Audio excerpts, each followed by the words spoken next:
We intentionally, right after we got married, we moved to Chicago, and we lived up there for about 3.5, almost 4 years, just focusing on work and, intentionally waiting on building a family. And we just thought that it would be easy when we decided to start building a family. We knew that we wanted to adopt, and the first question that we had was, do we want to adopt internationally or domestically? And we had heard several negative things about domestic adoption, and so we actually chose to go with international adoption, and we are still in the process of adopting a little girl from China.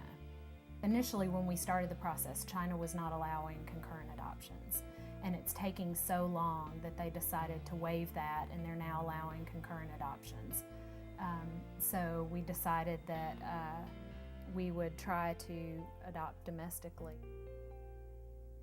We were excited when they presented us with Jillian because we knew so much about her background and her medical history, and she knew who the father was. And out of everyone that we had spoken to, all of the other birth mothers, she was just very easy to talk to. There was an instant connection. We were there for the birth, so it was quite a blessing from that angle.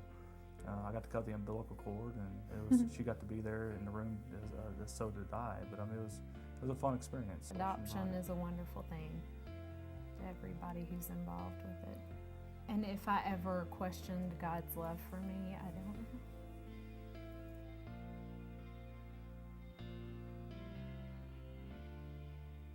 So Mark and I, we had always known that we'd have lots of children. We always knew that. We always knew that we would have a house full of children.